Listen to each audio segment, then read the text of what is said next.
And we're back with another episode of Down with the Browns. Down with the Browns, baby. Oh, what is up, my boys?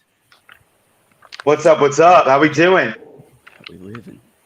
I'm on the cell phone today, but it's a good day. It's a good day. So, nothing to... Mac, what's your mug say? Drunk off that Browns Kool-Aid. Let's go! Let's go! Bro,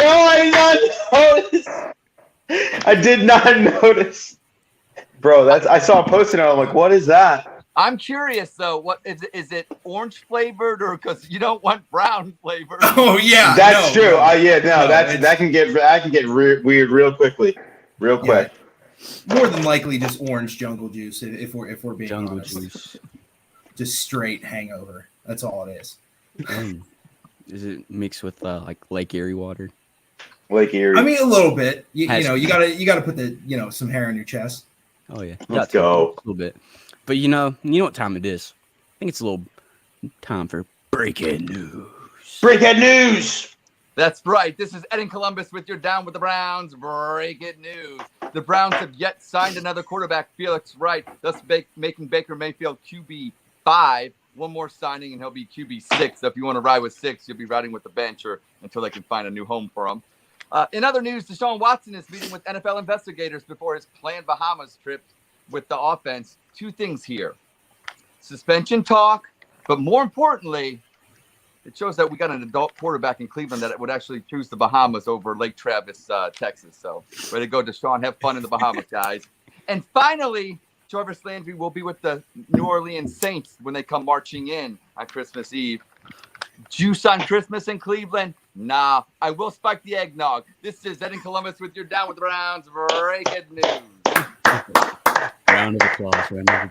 Juice, little Juice. We love you, Juice. We love you. Juice, we love you, Juice. 80. Juice. I'll be wearing this for his comeback game for sure. Week 16, baby. Oh, yeah. And, guys, if you want to hear the most dramatic way to hear Break Ed News, you got to listen to it when we post it on Apple Podcasts and Spotify. It's not lying. You know what? He told me to check it out. I checked it out because I love me some me. There's no lie in there. But, when I heard it, I was like, Ed in Columbus sounding like the way that he did on Break Ed News on Down with the Browns. There ain't nothing better. Check it out. Spotify, Christian's dad. He does it right. Big Dan Scott. Give him a big shout out. Let's go. Shout out Papa Christian. Let's get it. And, one thing that got dropped this past past Thursday, was the Browns' schedule. Y'all. Here's a little picture of it. Little breakdown of it. You see it?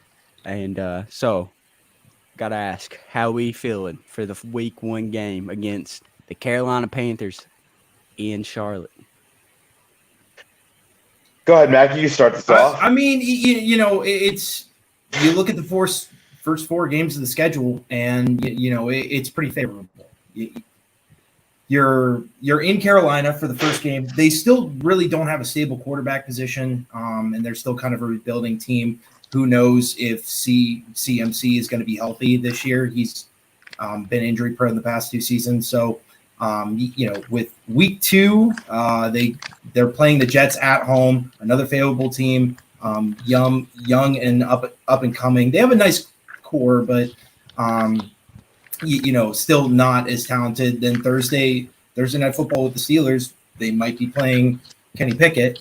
So, advantage there. And then you have the rebuilding Falcons in Week 4 in Atlanta. So, I don't know how you guys look at it, but for me, first 4 weeks of the schedule, it's got to be 4-0. They're better than these 4 teams. Yeah. I want to touch base a little bit with the Week 1 Carolina Panthers, because obviously, who is going to be their quarterback? If I was a betting person, I'd say Sam Darnold, right? I mean, but there's talks that Cam Newton might come, but it could be Cam Newton. Is it Baker Mayfield? Is it Sticks in Carolina? Because I'll tell you something right now. If it's Sticks in Carolina, a lot of people are going to be making the trip. What I've heard through the Twitter universe is that there's a lot of Cleveland Browns fans down there in Carolina. So in the Carolinas, they're going to be making that trip, and I believe that a lot of people from the dog pound are going to be making that trip to Carolina. So you imagine if you have Baker Mayfield at home, I would love more than anything for Baker Mayfield to go to Carolina. I think Baker Mayfield at home in Carolina versus Cleveland Browns. I think that's going to be a really interesting matchup. But at the same time, you're most likely going to get Sam Darnold. I don't believe Baker Mayfield will be there in that situation. But is it Cam Newton? We don't even know. PJ Tucker, who knows? But he wants to play for a winner, is what Cam says. Yeah, he wants to play for winners. So I mean, who knows? Yeah. But I completely agree with you. Mac. I don't see the Jets make some great draft picks. So those first 4 games, Atlanta Falcons, you're going to get Desmond Ridder or Marcus Mariota. You're not sure at that point. Obviously there's no Calvin Ridley, so you just have to worry about really Kyle Pitts, Cordell Patterson maybe. Re-signed. So and honestly, to be honest with you, I'm really not worried about Kenny Pickett in Pittsburgh. That's going to be in Cleveland, so we're going to give him a nice welcome to a First Energy Stadium. So I'm going to be really excited. I completely agree with what you're saying, Mac. 4-0, it'd be a great start, but I want to start 1-0 because the Browns have been 1-0 for so long in its history. But I believe it was 94. Right? Was it 94? The last time I thought it was 99, but we could check. Well, the last time we haven't lost an opening day game was back in 18. Mm-hmm.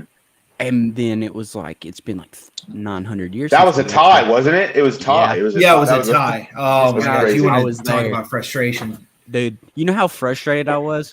You were sitting in the rain. Like there was a terrible game. 5 hours.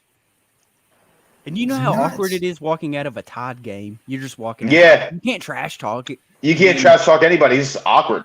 And then all of us are walking out. We're just kind of like all confused. Like, how do we react to this? And Like, then what just happened? Yeah. You hear this guy goes, "At least we didn't lose," because coming off the 0-16 season, and everybody's like, "Yeah."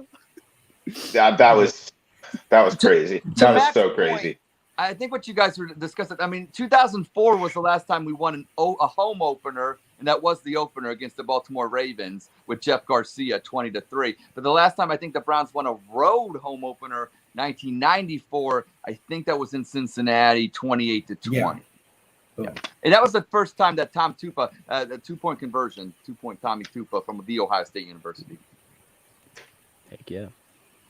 I like but piggybacking off what you guys are saying, I like it. You got to be 4-0. The Browns have started 3-1 the last 2 seasons. Okay, so and also too, guys, I know Summer brought up a good point, and I'm monitoring some of the YouTube comments. I'm just used to doing it, so I apologize if I'm stepping. But Summer had a good question about the Watson suspension.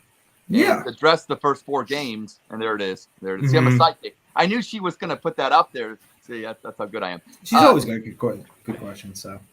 Yeah, for sure. Matt, we're talking about my greatness now, but some of you great. They're gonna be 4-0, and I think that even with thank you, Matt, with Jacoby Brissett being if he happens to be the quarterback because of a suspension for Watson, which honestly right now, guys, and I want to kind of throw this out, if the NFL said right now that you would take a 4-game suspension right now for Watson and it'd be done with, you never have to worry about it again, I would take that. I look at the Browns' first 4 games of the season. Yeah. Let's just get it over with. Yeah. So would you take that, Matt? I mean, here's the thing, and I hate to keep using the Mike Tomlin argument because I'm back and forth with it, right? Because he's never had a losing season, but also that shouldn't be like the end all be all because it's the NFL, anything can happen. So, of course they should win against the Panthers and Jets, no matter who's starting, right? Right. Rebuilding teams. Right. You bring in the Steelers who still have a very complete defense. Najee Harris has been a good running back. They made some upgrades at the O-line. It's better than it was last year. Deontay Johnson, George Pickens, and Chase Claypool. So, it's we got Dobbs. We stole Dobbs. He's the secret. Yeah, the rocket scientist. Felix Wright.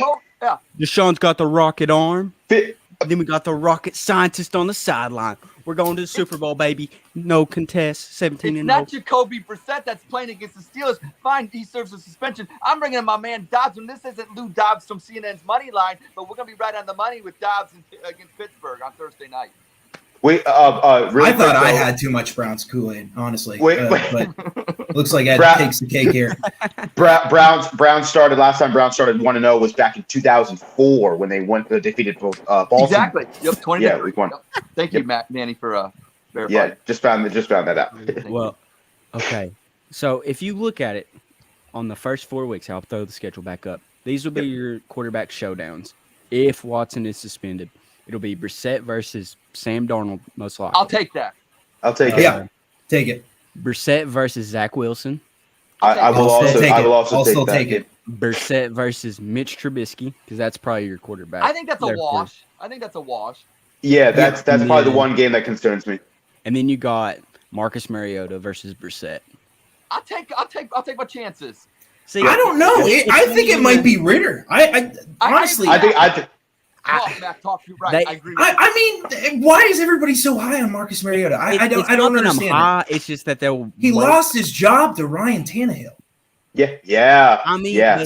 he has been behind Derek Carr for 2 years. I'm not saying he's the greatest quarterback. I mean, but I think he had the keys to a very good Tennessee offense, and he just couldn't. I'm agreeing with Mac. I'm agreeing with the world. What is going on, Mac? I've been breaking news.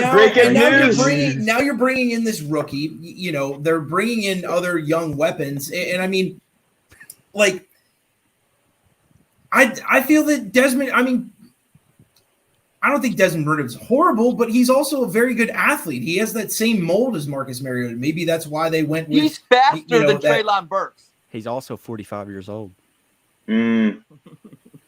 Wait, does the acquisition of Drake London does that Drake London at the wide receiver position concern you guys very much in that game?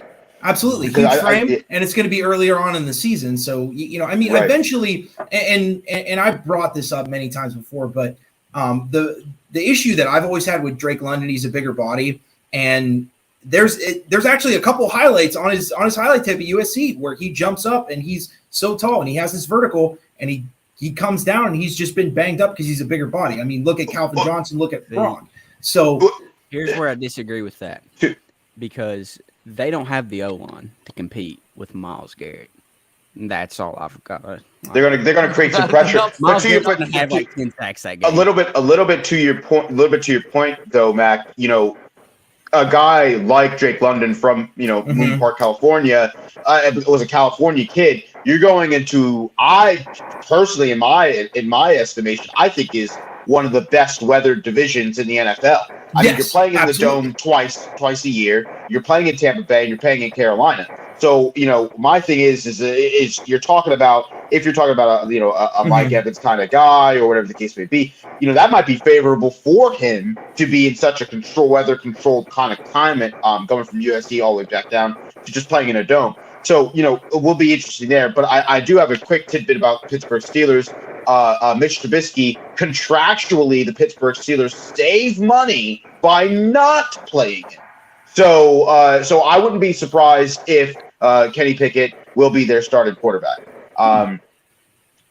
Who's your biggest concern? We got a question here from B-Bug4. Who's your biggest concern on the schedule? Like, what would make sense? What would make you nervous as a trap game? All right, I'm gonna throw back up here. Yeah, let's post that schedule back up there. I'll tell you what, guys. It's not even just one game in particular. If you look at the schedule, and I think even Mac might agree with me, even though you look at after the bye against Cincinnati on that Monday night. You got Miami away. You got the Bills in Buffalo, and then you got Tampa Bay at home. That's exactly what I was going to say.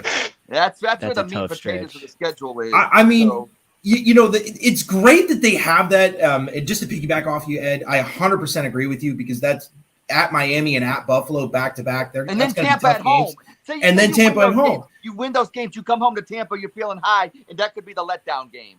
But here is their saving grace right there on the schedule, is that bye week 9. Now, they had this similar kind of like earlier bye week in 2020. They didn't have it till week 14 last year. Yeah. So yeah. And by then everybody's all banged up, and they just especially in football, it's a very intense contact sport. I mean, these guys, it's just the little things that just end up over there, whether it's rolled ankle, but they're playing, but they're not injured, they're just hurt. So, thank God they have that bye because, you're going into Miami, more than likely it's going to be a humid, hot game.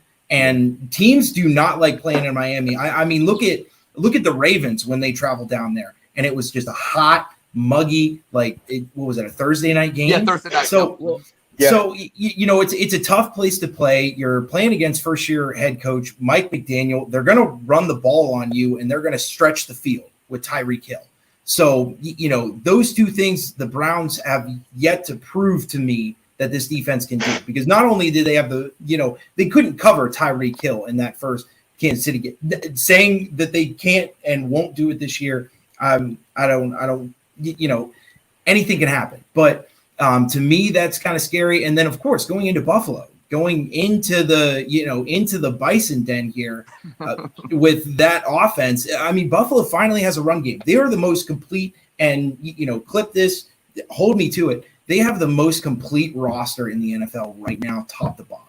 They finally have a run game to where they don't have to make Josh Allen make every single play on the field. And for that, he's going to be even better because he was already electric. Basically, I mean, he almost had a Lamar Jackson type role, except for the fact that he could throw the ball. But,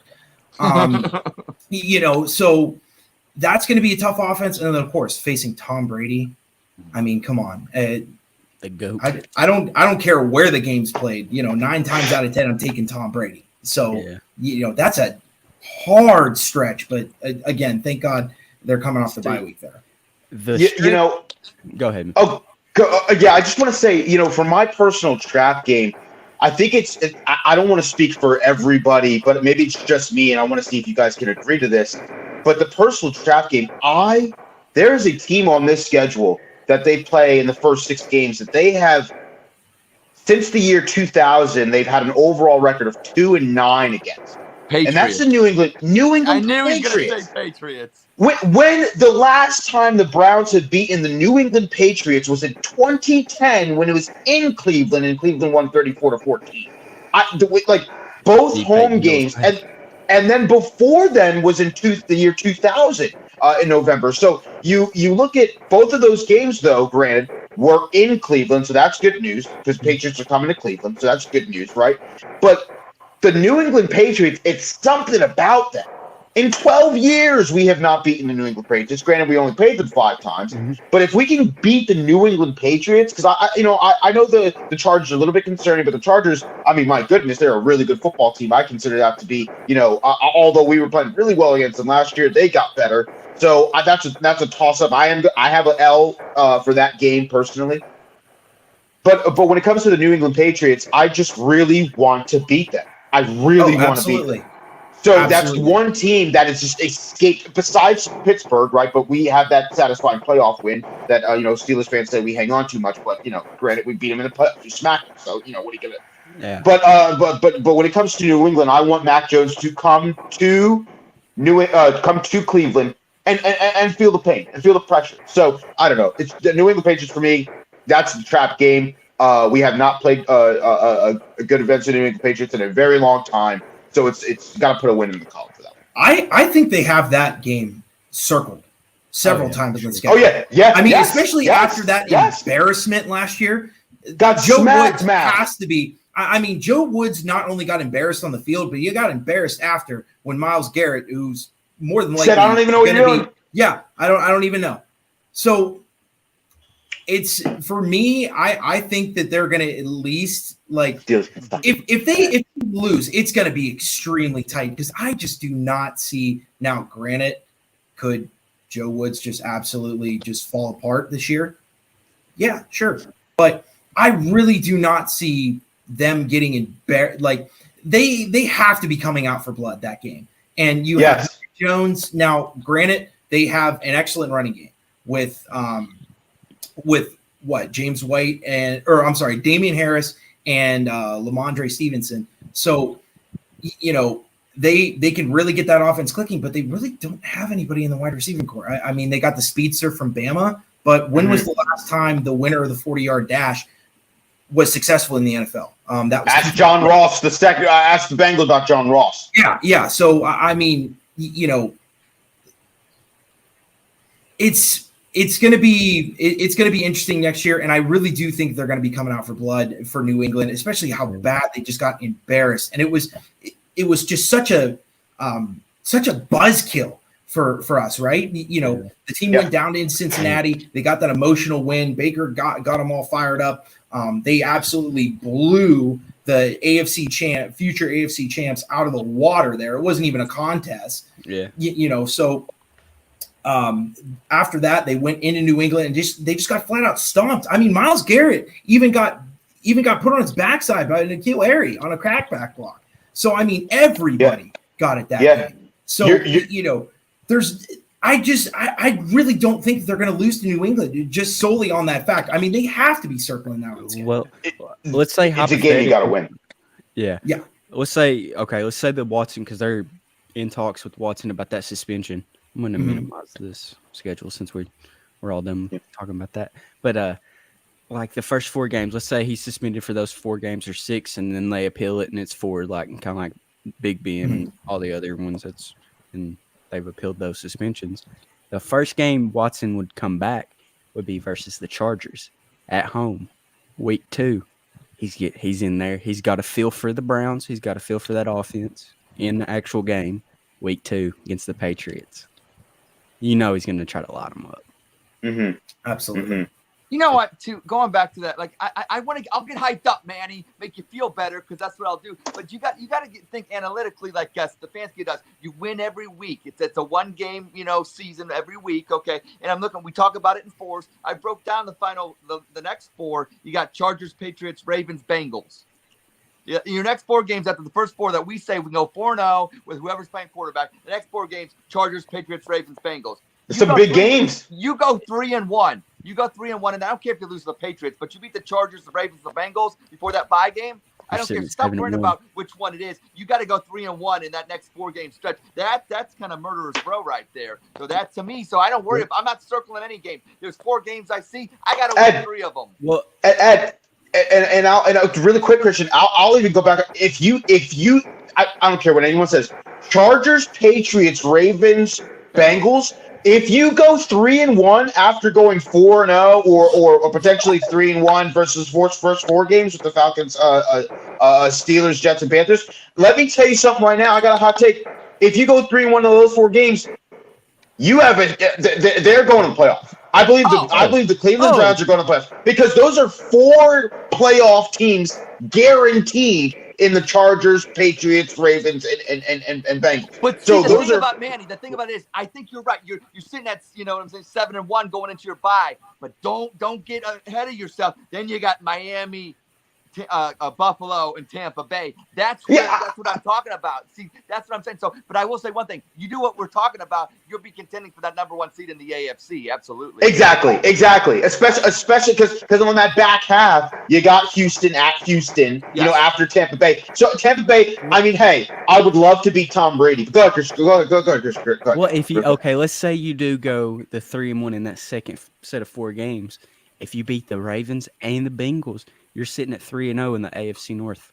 Already! Do you see what I'm talking about? You see the vision? Well, so not only does it do that, but you're going into the bye week 7-1, and you have something in the locker room that they haven't had since 2020, and that's belief. So the biggest problem, one of the bigger problems with this team last year is that they were in these close games and they couldn't close it out. That's true. Right. You have to have been there before. Right. You have to have the belief that you can do it, that you can lead this game-winning drive where you can make the defensive play to seal the game. You have to have done it before. You have to have some belief in it. So you're heading into the bye week 7-1. You're on top of the world, and everything's clicking. So absolutely. With Watson. Good, Christian. So I like this scenario. And I shared a tweet, I think it was either yesterday or the day before, and it was Watson against the Bills back in the AFC wildcard game. OT. I saw that play. Yeah. Take the snap. And some guy was like, he should have hit the check down. Like, no, bro. Like, he had 2 guys in his grill, like, right off the bat. Because that O-line's trash except Tunsil at the time. And no, I don't think they had Tunsil yet. So they're coming in, and he has no time to get the ball off. Two guys. And he gets out of it, goes down, finds his check down dude, and they end up winning that game. Yeah, they kicked the field goal. Yep. It is insane to me because going back to the one point I was going to make before is if you're talking about 7-1, 6-2, and heading into the bye week, obviously you have Miami, obviously you have Buffalo, which is a huge concern. But with Tampa Bay, NFC, obviously, would I like to beat Tom Brady in Cleveland? Of course I would. But if you happen to lose, if the Browns happen to lose, yes. Yeah, but if you happen to lose, I don't care. I have Houston. I have to give your respect to the Bengals, Ravens, Saints after the Ravens, Commanders, and then Steelers at the end of the season. That back half, I don't have a problem with that at all. I really don't. You know why you're absolutely correct? You lose to Tampa Bay. I would rather lose to them than Miami or Buffalo because they're not a common AFC opponent. It doesn't exactly. Yeah, and honestly, like, hey, you could tell Tom Brady might, might leave after this season. Who knows when he's going to go? But if he actually decides to leave, right? Yeah. We could tell. You get to go to the game, tell your kids you saw Tom Brady in person. You know what I mean? One last time. That's why I'm trying to convince my wife that she hates Tom Brady. She doesn't want to go to that game. She doesn't even want to give any money to that at all. I'm trying. Listen, but my thing is like, so hey, whatever happens in that game, Ed, happens. But it's just I'm more concerned about that back. If you start off strong, you are cruising into the playoffs. Yep. Get healthy. So, when is the last time the Browns started, if they have ever, 4-0? Like, have they ever started? See, in 94 they started, I think, 3-1, but they got to like 7-2. Then the Browns were 9, and in 94 they were like 9-3. They finished at 11-5, and the Steelers were like 12-4. You know what I'm saying? So we lost to them in the AFC divisional game. But that was the last time I remember the Browns being like at 7-2. At 8-2, like what we're talking about here was 94, and it was a good feeling because you know what, you knew at the end, even though the Browns lost a couple games at the end, that you knew you were going to make the playoffs. So like we're talking about, we go 6-2, 7-1, we're making the playoffs, and that is such a good feeling. Yes. Cleveland has not had that since 94. I remember it. It was awesome. It was special, and even like the last couple of years, being 3-1 is a lot different than being 7-1, 6-2. You got to do it the second half. It's the second 4-4. You know what I'm saying? You got to do it. Yes. That 3-1. How do the next 4 games? That's what the season starts. That's where it starts. Yes. Completely agree. They've set. I don't know if this was on purpose or by accident or whatever the case would be. And Mac, I'll let you go. But they've set the stage for the Cleveland Browns to break a lot of their personal streaks, like bad streaks, the bad juju streaks. Because in the beginning, you have the opportunity to at least go at minimum 3-1, even if you want to give an L to. Which, by the way, for some weird reason, the Jets always play the Browns hard. If you guys, remember in recent memories, they've always, even when we were doing really well, all we had to do was beat the Jets 2 years ago to go to the playoffs, and that was a playoff clinching game. And all of a sudden, we lost that game. So I don't, But anyway, exactly. To be fair, but practice squad, wide receivers running around. That's nuts. Exactly. So the Jets, the NFL did the Browns a huge favor by starting off with the Carolina Panthers. But again, to answer the question, my trap game is New England Patriots. Go ahead, Matt. So, and not to steer too far off topic, but in reality, I look at the schedule, and the Browns at least have to go 11-6. They're you look at the AFC as a whole, and not a lot of tickets to the dance next year. I mean, especially looking at you got breaking news? Jesse Bates has no intentions of playing under the franchise tag. Yeah, I saw that. Ooh, so that's huge for the Bengals defense. That is gigantic That is gigantic. That's actually that's I've never seen Max so happy. I've never seen Max so happy on this podcast. That's great. That's pretty great. But back to my point here, they have to go 11-6 because in all reality, and a lot of people are not talking about this team right now, but the Ravens are going to be scary next year. Yep. Yes. And this is going to be unless Lamar Jackson just completely craps the bed and just forgets how to play football, because trying to get that money. Yep. Even when teams are trying to hit him with all gapped out blitzes and cover zero and everything, you still have to have the athletes to be able to run with it. And that's like a lot of teams just don't have the defensive speed to do so. I mean, Cleveland did, and Miami. Outside of that, I don't know. Yeah. So, they're going to be toe to toe in the AFC North. They just got a brand new center, something they've been looking for 2 years, ever since Max Skura left. And then as well as they got David Ajabo, which fixed their pass rush, which was one of the worst in the league, which is why they had the highest blitz percentage, because they simply just couldn't get to the quarterback. And then, with a defensive secondary ravaged by injuries, Marlon Humphrey's coming back. Marcus Peters is coming back. They just drafted Kyle Hamilton.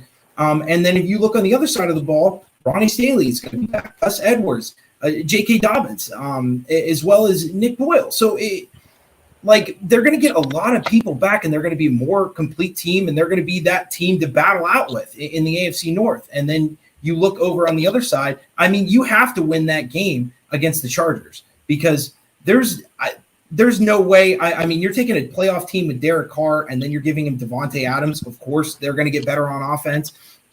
They added Chandler Jones on defense, so they got better. I don't really see the Chiefs missing the playoffs. Let's be honest. Andy Reid's a Hall of Fame coach, and they still have Patrick Mahomes. They'll find a way. So, they'll find a way. There's and then you have Russell Wilson with the Broncos. So there's going to be 4 teams, fighting for 3 spots. So where do the Browns fit in? I mean, really, the only way that I can say that this is safe and they 100% win the division is win the division. Win the you division. have to win the division. Yes. You need to do something that you have not done since 1989. I remember, you need Matt, to win the division. Well, that's what I was going to ask you, Mac. Where you were talking about the 11-6, and I was like, well, that's a kind of a lot of, like, compared to what we would generally think looking at this schedule. That's a lot of losses, right? So obviously you have to have some key wins in there, and that's what I ask you. Hey, who are the 1 or 2, maybe even 3 teams that you've got to beat? My thing is, if you're talking 11-6, you got to listen. I know you're mad at me. People are going to be mad at me. People are going to say I'm crazy. Meet me at the 50. I don't care. You got to beat Buffalo Bills. You got like if you're 11-6, Chargers, Buffalo Bills, you got to have huge wins against those teams that potentially the rest of the teams in the AFC North aren't going to be able to beat, right? Because that's where I was scared when the Pittsburgh Steelers beat the Buffalo Bills week 1 last year, when I was like, dang, that's a team that the rest of the division might not be able to beat. So, although they weren't playing, all the rest of the teams weren't playing them in that division because it wasn't cross divisional like it is this year. But I digress. But to your point, Mac, who are those 2 teams that you're saying you got to win against? I mean, you got to sweep Baltimore first off. Yep. Right. That's number 1. Number 2, you have to beat the Chargers. And the problem with the Chargers is that they can kind of run the ball when Austin Eckler's healthy, and that defense is going to be stacked with Joey Bosa and Khalil Mack. So you got to win that game, and it's going to be tough. Yeah, very tough. I'll simplify this. I'll simplify this for you. You want to talk about who you got to beat? I'll make it real easy. To secure the division, I'd love to be 13-4, 12 and 12-5. But here's the deal: you're going to be 11-6, and you want to ensure yourself a playoff trip. Lose to Tampa Bay, lose to Washington, lose to the Falcons, lose to an NFC opponent. Don't lose to a combination. That's true. That's true. I like it. Yeah. Focus. That's a really good point. If you can, seriously, it sounds crazy, and I know fans are going to put their arms up and say, "Dang it, Kyle Pitts, Drake London, and Desmond Ridder beat us." Hey, I don't care. What the heck does NFC? It's better than Buffalo. Exactly. Yeah. If you can, I will trade that any day for to beat Josh Allen. I'll trade it any day. All right. So, since we've been talking about this schedule, let's just get some schedule predictions. We'll go through. I'll show the schedule so you can get another look at it. And you can just we'll start with you, Ed. Just kind of go through and just give us your prediction on the year. Well, should we go like game by game and then just? Well, I'm just going to say synopsis and then go. Oh, okay. So what I like about this schedule is what we talked about. I like there's 13 1 p.m. games. I like 1 o'clock on Sundays. Maybe I'm an old man. Kevin Stefanski is probably a guy that likes order and things done the right way every week and things like that without change. So I do like the fact that they got that. The Cleveland Browns will be 12-5. They will win the AFC North for the first time ever for the first division title since 1989. Go Browns. Let's go. So, which 5 games do you have us losing? We're not going to. Well, if you got to get into it real quick, it's a combination of. I said 4-0 in the first 4, 2-2 in the second set of 4, 2-2 the next, and then 4-1. So 4-0, 2-2, 2-2, 4-1. That's how I get to 12-5. All right, Mac. So I have the same thing as Ed. 12-5, win the AFC North because it's really hard for me to sit here and say that the Browns won't win the division, but will still make the playoffs. Because again, I mean, the AFC is going to be extremely tight. All we talked about was the AFC North and the AFC West. There's also 2 other divisions, and Bill Belichick's not going down without a fight. So, no. In terms of the losses here, I have the Chargers. Again, I really don't think.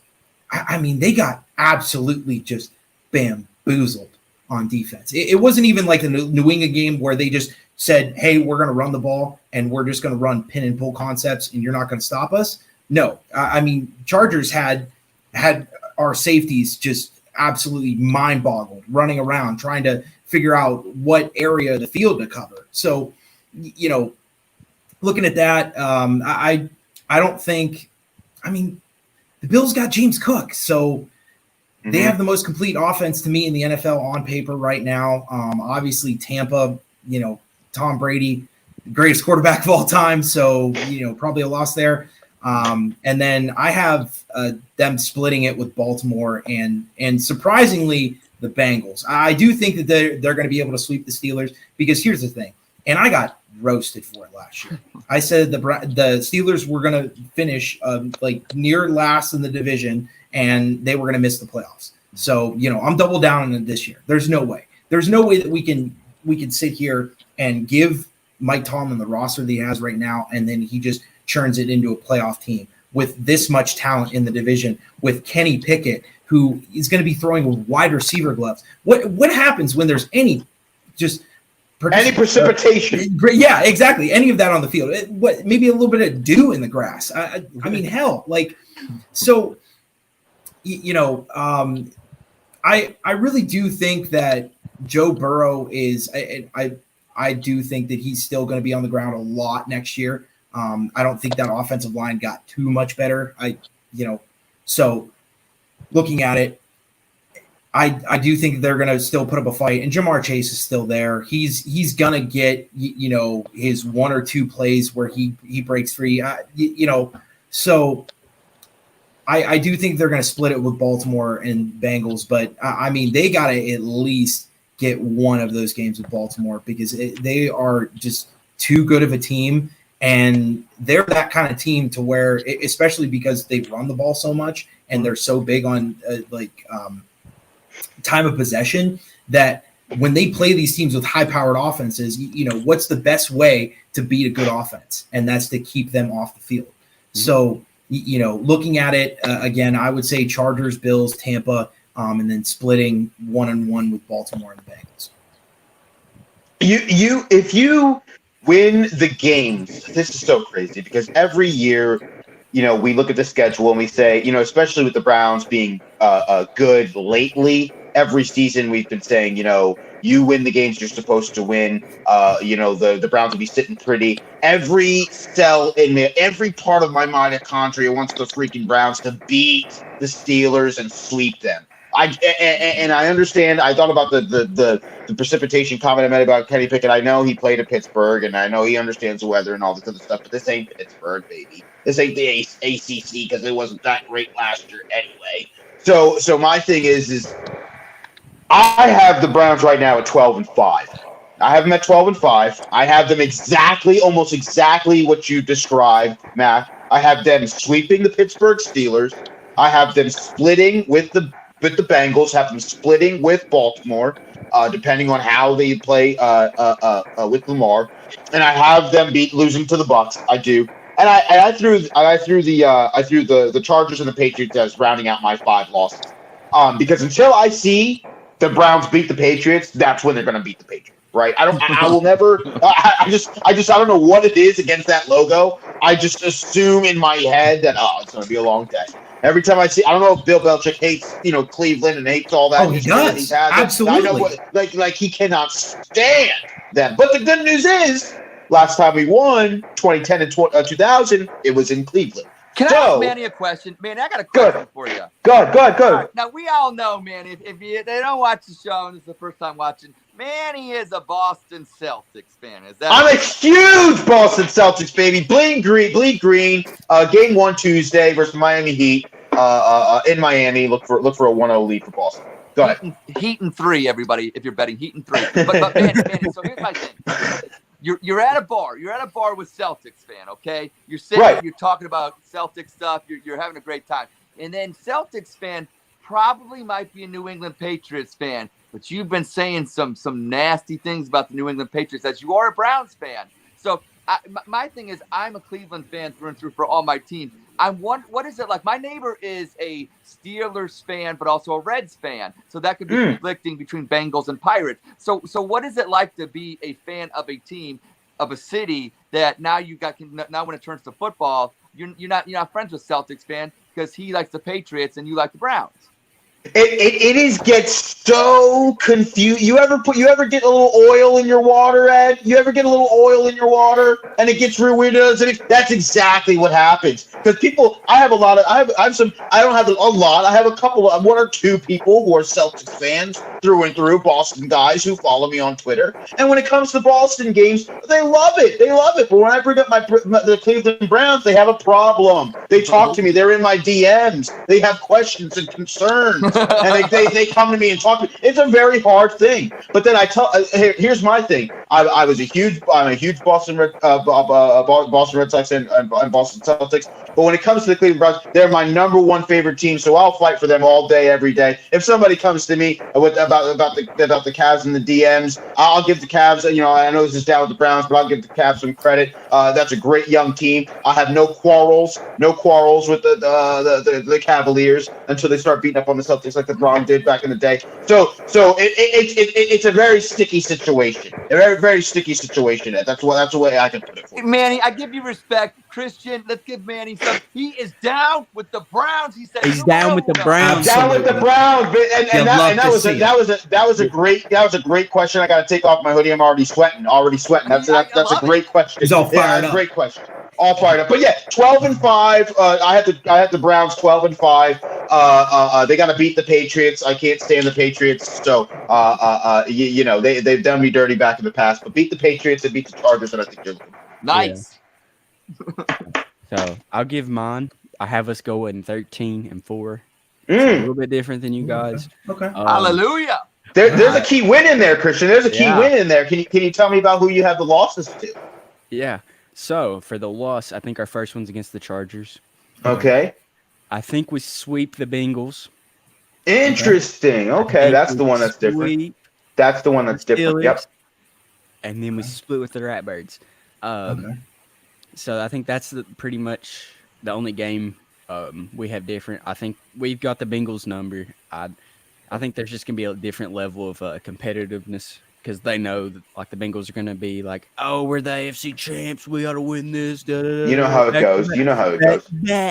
Baby. Like, they're going to be like that. And then, we got this new thing, and his name's Deshaun Watson. Don't go out and get a quarterback of his stature and not win the big games. And I got this shirt right here. I'm going to minimize this. I don't know if you guys can see it, but it says, Browns no football. Browns no football, baby. And it's about time we got a freaking good quarterback, and we're going to win the AFC North this year. And we're not even – Deshaun Watson, if he does play most of these games like we expect, he will not be playing Week 18, and we're still going to beat Pittsburgh. Well, here's the thing. Deshaun Watson has to be on his – he has to play elite next year because that's what the team is banking on. Now, of course, they still have the greatest running game in the league with Nick Chubb and Kareem Hunt, but they're really banking on this offense at least scoring 25 to 30 points a game because that's how they built their defense. They've built their defense for teams to, with a good pass rush and as well as a solid secondary. So, they're banking on teams playing from behind. So this offense has to be absolutely humming, or they're flat out not going to win some of these games. And part of the reason why, I'm saying that they're going to split with the Bengals is because of Joe Mixon. And part of the reason why they shut them out like they did is because they immediately went after him. And I shouldn't say immediately went after him, because they drove down the field and they had that turnover. But you're not going to have those 100-yard pick six every game. You have to very good point. Control, in terms of time of possession. And I know I sound old school here, but Mac, they're banking on the fact that this offense is going to score 25, 30 points a game. And if they do, they're going to be good, because if a team's playing from behind, I like this defense. I like the pass rush, and I like this extremely solid secondary that they built in Cleveland. And I'm going to be this guy. Deshaun Watson, the difference between Deshaun Watson and Baker Mayfield, besides the level of talent, is Deshaun Watson does not turn over the football. Deshaun Watson, most interceptions he's had in a season was 12. Baker's was 8. But he averaged, he had what, 17 his rookie year, then like 20 the next, 13 last year. So, 14. He didn't have 17 in his rookie year. He had quite a bit. Let me check. He had 12 or something. I think it was 2017. He had 12 or 13. It was 14. He had 27 and 14. My bad. Anyways, low and a low turnover rate working low turnover rate working with Christian. Have me and Mac been getting along today? Yeah, it's kind of shocking. Nobody wants to see that. So now's the point that I turn heel. Mac, okay, all right. Stupid, I'm going to call you out. Bring it on, Ed. Go ahead. Come on. You're sitting here about, Deshaun Watson has to be elite for the Browns to be good. He has to be. Listen, you had the Browns be 0-17 if they didn't address the defensive tackle position. You get Perrion Winfrey. I never said that. Never said that. Now we're 12-5 winning the division. Deshaun, for the last time he played. The team is built around all he was not play like Baker Mayfield last year. He's going to be elite. Deshaun Watson is elite, but he doesn't have to play to another level of Deshaun Watson. Just give me what he had in Houston: 4,800 yards, 33 touchdowns, 7 interceptions. Give me that Deshaun Watson. Yeah, absolutely. And we're winning. You're making and I agree with you, but he can't fall off, is what I'm saying. He won't. He's Michael Jordan. He's Michael Jordan. He is Michael Jordan, and this may have contradicts. You go 0-17 without a defensive tackle. Perrion Winfrey, let's be real, 108th pick overall, Christian. 108th pick. I love Perrion Winfrey, but if you're expecting the difference between a Super Bowl and no Super Bowl to be the 108th pick in a draft, I think you're a little extreme. So that's why I'm coming at you, Mac. So, and plus, too, getting along with you, it hurts. So, speaking of that defensive tackle, though, the Browns are in the mix for a defensive tackle in the Ndamukong Suh. How do we feel about that, boys? How we feel? Mac loves his D tackle, so we got to start with Mac. I love it. You're talking about a guy that's never missed a game in his NFL career. I like so, that. Of course, I would argue that. Now, granted, it might be a little bit of a stretch, but I'd say Suh's a borderline, maybe second, third ballot Hall of Famer. I agree. He had an excellent career in Detroit, got even better when he got shipped over to San Francisco, played pretty well in Tampa, and he's still got some gas left, and that's all they need, especially with how because they're building this defense and basically saying, hey, we have the best running attack in the NFL. Now we have Deshaun Watson. Amari Cooper is going to get open. So, we're going to score a lot of points. You have to catch up with us. And that's how they built this defense. Yeah. So you add a guy in Ndamukong Suh. And really, in all reality, let's look at this. So let's just say, for example, they go with Ndamukong Suh instead of Jadeveon Clowney, because Lord knows where he's at. Everybody's saying he's going to sign. Where is he? So somebody find him. Yeah. So yeah. What? So here's what I'm saying. If they go with Ndamukong Suh instead of Jadeveon Clowney, they still have Myles Garrett and Chase Winovich, who I still sing praises about. So, you have those two, and then you have Ndamukong Suh in the middle. All he has to do is push the pocket. They're not asking for much at the defensive tackle position with how they built this defense. They just have to make sure that it's serviceable and it's not a liability.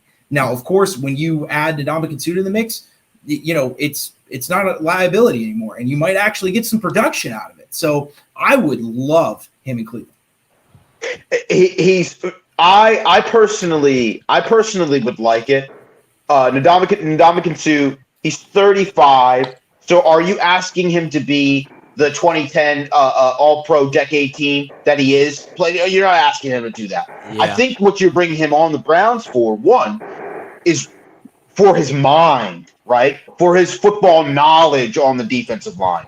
And honestly, to be able to help out Perrion Winfrey when it comes to mentoring him, and even if you bring him in, you can give Perrion Winfrey, juiced up, no caffeine, a couple of pointers, right? I would personally like Ndamukong Suh, 3-time first team All Pro, and so I would like what he brings to the Cleveland Browns in the sense of just straight football knowledge. Now, there has been whispers, back to your point, that Jadeveon Clowney will eventually sign, but where is he? If he does sign, Mac, in one way or the other, you can look at Myles Garrett and Ndamukong Suh and Jadeveon Clowney on the line with Perrion Winfrey in the mix sometimes. I mean, are you? That's scary to me. That's scary. So I think in a situation just like that, offenses and offensive coordinators are going to have to plan around that, because it's not sweet anymore in Cleveland on that defensive line. If that happens, it's just not. Go ahead, Christian. So I think I know where Jadeveon Clowney is. Okay. He's just lost in a Kmart somewhere. He went in. He just didn't know how to get out. How many Kmarts are left? There's one. I think there's one. I think you know where it's at? You know where it's at? It's in Warren, Ohio. So what's that say?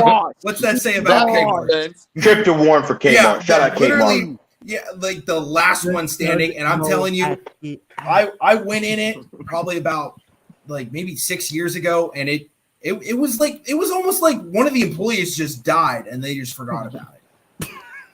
Like half the lights are off, nothing's on the shelves, and it's just it's Matt, sad. Like I used to tell the audience where you're from. I'm from Warren, Ohio. That makes sense. Yeah. Oh, thanks, Ed. Oh, by the way, why don't you tell everybody that you actually don't live in Columbus? You know what, Mac? I'm in Columbus. So you're in the Columbus state of mind, right? Columbus state of mind, right? Winter state of mind, I may add. You're just. So, before we get into a fist fight in WWE main event WrestleMania 49 or whatever year it is, but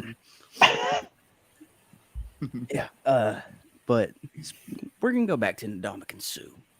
And speaking of that dog mentality, I think he would fit perfect in Cleveland. They're going. I mean, if you've noticed, they really don't care for people with high character in Cleveland right now. Because I'm just gonna he's notorious. You're not wrong. I mean, he stepped on people in mid games. He's been kicked out multiple times for taunting and other things. And so, he's a dog. He's a dog, though. He's a dog. Somebody on the and we talked about this last time. When is somebody on the defense gonna get fired up and just say something? Thank you. Yes, give somebody space. You don't have to get flagged for it, but it at least brings some just. Matt, give me a flag. Give me something. The last time we had that, Myles Garrett was throwing helmets. I don't need you to do all that. Manny wants flesh. I do. I saw those George Pickett highlights, and you know what I mean? They got a dog over there in Pittsburgh. I need somebody over on this side on the defense to throw George Pickett's around. I mean, there's a difference between a dog and then, assaulting a mentally handicapped person. Okay. True. That is true. Huge that is true. That is true. Yeah. But yeah, I wouldn't mind a 15-yarder if it got some. If it got everybody fired up, fire lit up under them. It's just I can't remember now. honestly, the last time that I would say that the Browns had a nasty defense and they were in people's faces, it was that year Mike Pettin, 7-9. I want to say it was 2013, to where they had DeQuell Jackson back, or no, DeQuell Jackson was gone by then. That was Carlos Dansby. Yeah, that was Carlos Dansby. They had TJ Ward, who was taking people's heads off over the middle. Now, were some of those hits legal? I don't know, but so I would love to have a guy like Ndamukong Suh in the locker room, especially to pair with Perry and Winfrey, a young buck who's got a ton of energy and wants to soak up like a sponge, talking about following Myles Garrett into the restroom and doing everything that he's doing. I mean, as funny as that is, I like that kind of mentality. I like that. A guy that would want to come in and I want to do everything that this guy's doing. Like, just kind of mirroring yourself there and just being a sponge and soaking up as much as you can there. So I really love the comment from earlier. But yeah, I mean, adding Ndamukong Suh to that even just takes it to another level. So is he a dog or a pup? Dog. Absolutely. He's a dog. Dog. He's a dog with an with an AW. He's a dog. So can you pick it, dog or a pup? Pup. He is a pup until proven otherwise. Yes. But I would he's a pup until proven otherwise. All right. I'm gonna give you guys 5 just players within the division outside of Cleveland. I want you to say if they're a dog or if they're a pup. You ready? Eli Apple. He's got dog in him. Yeah. I like that. There we go. I like that. I like that. Anybody that wore scarlet and gray, you're gonna put the glasses on. I mean, now granted it was Cooper Kupp, but he got dogged in the Super Bowl. He's gotten dogged before. He had a decent stretch of games, but there's a reason why this is his third team. So, I would say pup. Okay, so 2 pups, 2 dogs. Okay. Mark Andrews. That's a dog. If we all don't say dog here, I mean, what are we doing? Well, yeah, I think it'd be unfair to Ravens flock to say that he's a pup. That's a dog, Mark Andrews. And so, but I'm glad we started made the barometer with these two names, because now we know exactly what we're asking for the next couple of names. My hot take is give me Gary Barnidge in his one good season over Mark Andrews. I'll go get my big play Gary jersey out of the closet right now. Big play Gary. Rashad Bateman. Oh, bro! Look. Let me tell you something right now. The Ravens flop. All right. I understand there's people on your team that better than the rest of the NFL because it's your team and you want Rashad Bateman. Rashad Bateman's your guy. You want to see a lot from Rashad Bateman. Rashad Bateman is your number overall draft pick in the fantasy draft. You love Rashad Bateman. I get that. But what of the rest of the NFL's team? And you keep telling me, look at the tape, watch the game, look at the tape. I don't know who he is yet. What has he done versus Cleveland yet? He's a pup until you tell me otherwise. And my thing is, people are gonna say, look at the game, Phil. Look at the game. Look, if there's a guy that you're telling me to look at the game film for, he's a pup. Okay, until proven otherwise, he's a pup. He's under the radar. If I'm going to tell people, Anthony Schwartz, he's a really fast guy, watch the film. DPJ, he can make a couple flashes. Watch the film. I don't know who Rashad Bateman is, bro. So don't come at me and talk to me about Rashad Bateman. Pick him up in fantasy. Rashad Bateman. I don't know who. He's a pup until you prove me he's a dog. And if he's a dog, I trust your judgment, and I understand he might be a good player, talented player. But stop shoving. Stop putting him in my face, okay, Rashad Bateman. I'll see you this season. I'll watch Rashad Bateman. So yes, I did leave Warren like LeBron left Cleveland. We got a comment from B-Bug. Oh, from you. Literally. The Kmart's closed. Oh. That's why he can't find his way out. It's closed. It's closed. He's in the one Kmart that's left, and it's closed. To answer the question about Rashad Bateman, I won't be as adamant as Manny, but I'm going to make some Baltimore Ravens fans mad, so don't at me. He's a pup with fleas. A mange. So I think I make Ravens fans more mad than my rant. Let's see when they start What the hell is a constructing it. Myers? Myers is awesome. We You have know what a him- Myers yeah. is? Is that a I've weird heard of like a Myers. Southern Ohio No, it's thing? actually What is they're that? actually based out of Michigan, but they're like a. Oh God! You'll Oh love it. jeez! Yeah. What? Never been to Myers. You'll love it. You'll love it. Based out of what? Sponsor us. Myers, See- you can sponsor us. It's kind of like those Michigan players that the Browns bring, I guess. Yes. Like, you just Yeah. start to love DP. them. Well, I mean, Yeah. here's the thing: Chase if there's Winovich. no fuel perks, what am I doing? I Craig gotta save Bledsoe cents on was from gas, so I'm going over to Big Bird and I'm getting my groceries there. No. It's more than just. It's got everything. It's like Kmart and Target together. I gotta Google that. I mean, either way, Rashard Bateman, I would say that he's a dog, and I know everybody's going to be like, "Whoa!" But let's look at this logically. Yes, he had a lower leg injury, and he was on IR for the first couple of weeks. He finally came back, and he 8 games missed. He didn't really get onto the scene until his first what was his second game against Cleveland? So he's got a bigger frame, which Lamar Jackson needs because he's not so accurate with the football. He needs a guy with a bigger catch radius. Rashard Bateman is that big physical receiver, and Is he wide receiver 1? Is he wide receiver 1? Hollywood absolutely. Brown is gone though, Matt. Hollywood Brown is gone. You want to put all that Brown was pressure on never a Rashard? wide receiver 1.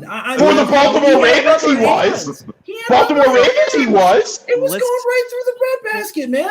That for the Baltimore Ravens, he's wide receiver 1.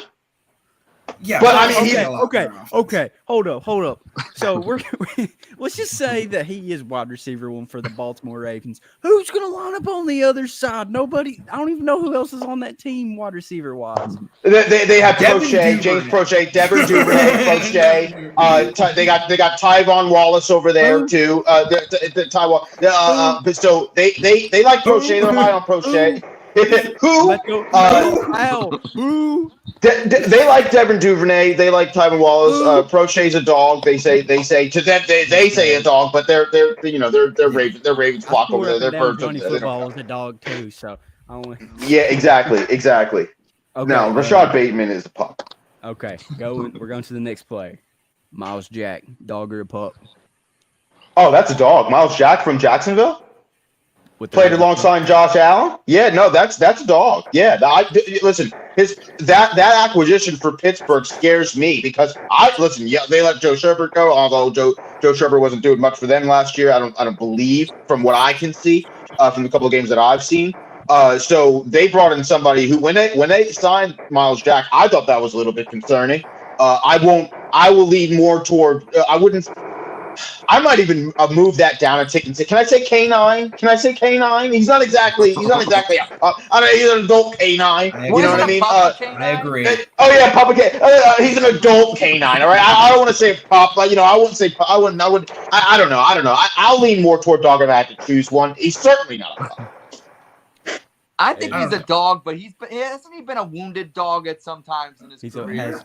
That's not really been his problem. His problem didn't he come out of college and was hurt or something? There was something with him. I don't. That I'm not too sure on. I believe. Wait, is he from Notre Dame? No, that was Jalen Smith, I think. Yeah, that you're thinking of Jalen Smith. No, I'm not. I'm thinking Miles Jack. Miles Jack's from UCLA. Yeah. I think he was. I think he had injury concerns when he was first being drafted. That's all I remember, kind of. Well, his problem is he's just not too great in the run game, and you can't call yourself a dog if you're squaring up with running backs and you're getting tossed. And now, granted, it's been Derrick Henry, but the problem with this Pittsburgh's defense has been their problems against the run. I mean, they can cover, but when their safeties are up in the box and, with their corners, they can't tackle too well. And now you're adding another linebacker. Now, granted, who's his linebacker coach? Brian Flores. Is this a crazy statement, or is Brian Flores the best linebacker coach in the NFL? Because he should be at least the defensive coordinator. You know what I mean? Yes, so I agree. He's under that mold, can he be a dog? Absolutely. But right now he's a pup. He got hurt. Miles Jack did get hurt. Ed is a pup. Oh, man. Yeah, absolutely. Ed is a pup. he had injury issues, Miles Jack. He tore his meniscus in September 20th. But this was back at UCLA. So I knew when he was drafted, I think he missed his junior, senior year. I don't know if he's missed much time in the NFL, but I just know that I don't know. There's something. And then Jaguars, I saw something. He had some injuries or whatever like that. But I don't know. He's good when he's on the field. That's why I call him a dog. Okay. So sorry. And to your point, I agree with you, Mac. Okay. And to your point, Mac, got to throw Jonathan Taylor in there as well as being a big run guy that he had to go against that defense. So it was hard to plan against Derrick Henry and Jonathan Taylor, twice a year. So now he's got to play against Nick Chubb, Kareem Hunt, and Joe Mixon, along with J.K. Dobbins. And J.K. Dobbins and Najee. Give him Najee. Here's PFF grade Go. for last year: 37.7. 37.7 in the run game overall. Oh, jeez. If you like PFF, if that's your ilk, I had him as an adult canine. So I might be wrong on that. Okay, here, let me just tell you his overall grades. Pass rush 54. Run defense 40.5. Coverage not as bad. 43.3. Oh, you know so who had better grades than that? Jeez. Mac Wilson. Wow. I don't think we have to talk to Cleveland fans about how bad Mac Wilson is. We all got it wrong. Yeah. I think we all got that wrong. Yeah. Because I mean, here's the thing about Pro Football Focus. I mean, these are former football players that are grading film out like coaches do. So as much as people want to, hate on the nerds for all these numbers and all these, grades like they're taking a test. Like I mean, in all reality, they are. So, it's hard to have that low of a grade and make an argument for a guy. Yeah. And before we move on to the next player, the only upside I'll say is a little bit of what Max said. The Jaguars defense is a little bit different from the Pittsburgh Steelers defense. I think having TJ Watt, Cam Hayward, I think that's going to help Minka Fitzpatrick. I think that's going to help Miles Jack out, and obviously the acquisition of Brian Flores as a linebacker, so that's going to also help. So I truly believe that he might have a little bit of a better grade and not required to do so much, because I don't know Jacksonville's scheme. I don't know if they were playing him on weird places. So I don't want to get too much into. I don't know. But I do believe being on Pittsburgh Steelers will help. All right. Next dog or pup player. Kenny Pickett. No, I'm just kidding. Mitch Trubisky. Oh, I was going to say. Mitch Trubisky. I think he's a dog, but he's just not a good dog. So it doesn't matter. He's not a good dog. He's a dog with pup mentality. Yeah. Oh man, Mitch Trubisky. The problem is that of course he's good on a leash, and he listens, but there's sometimes he takes a kind of craps in the house in the form of a extremely bad throw or a turnover. Do you know anything about that, Mac? Personally, about anything with a dog? Oh, I'm dead. You're hitting way too close to home, man. You're hitting way too close to home, and it's. May or may not have had a puppy.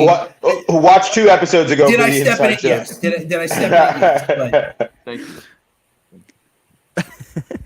So the consensus is Mitch Trubisky is a pup. Yeah. Pup mentalities.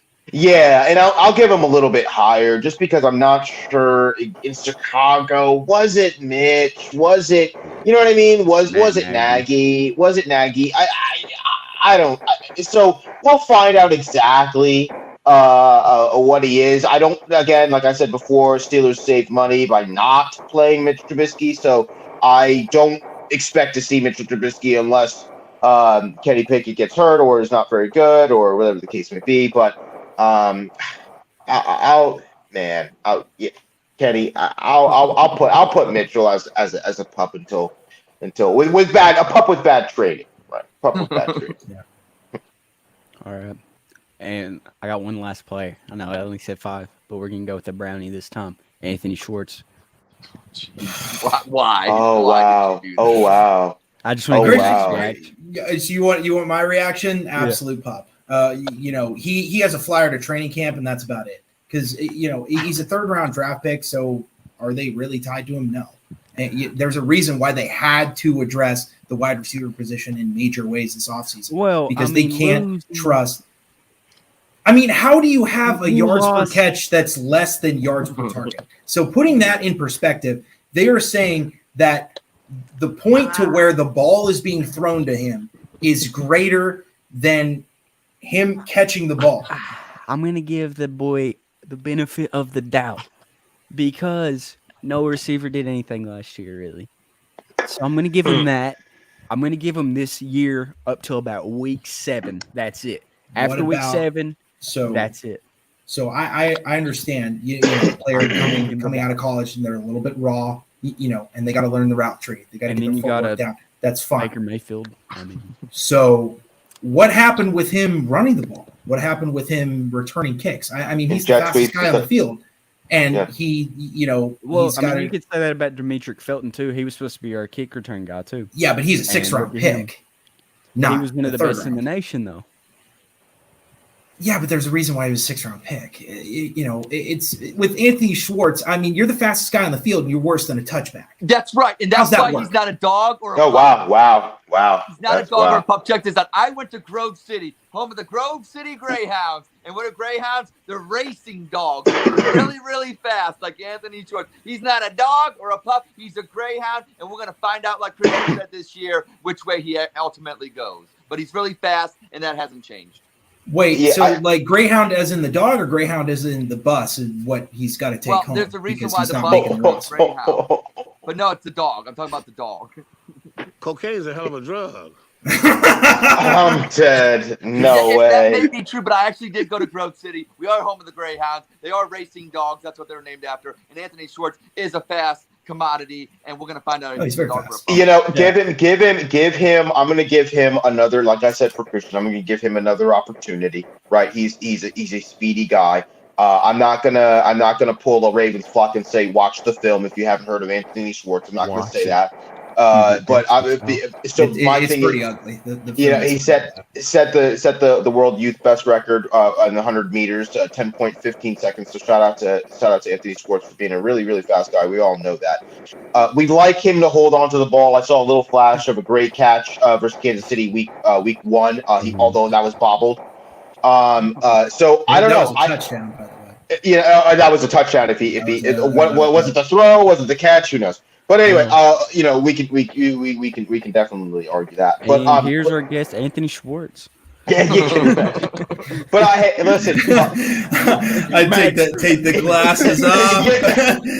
Guaranteed pup. Later. Yeah, no, guaranteed pup right now. We'll see. He's a pup in training. That's how. Pup in training. Yeah, pup in training. We'll say that. All right. And I think that concludes our episode today, boys. Absolutely. You know what? Great I show, got to scream. I got to get out some of this, aggression and stuff. But I was intending to agree with Mac today. So I'll promise the audience that next week this won't happen again. You want to know why, Ed? You want to know why you probably agree with me? Because I'm right. It was that lunar eclipse. There's something in the water. Is that lunar? Yeah, to quote White Goodman, let me hit you with some knowledge. Brother, this guy stinks. Oh yes, you had whatever, to throw one. Whatever. Everybody hates the nerd. Everybody hates the guy. That's fine. I'll be the villain. It's okay. Everyone hates the guy that reminds the teacher that there was homework. We got Mac. that was not me. I was terrible. Like I'll pull transcripts to tell. Yeah, I'll pull transcripts for next episode. Hey, that was a great episode. Great episode for sure. So absolutely, guys. Go back. Go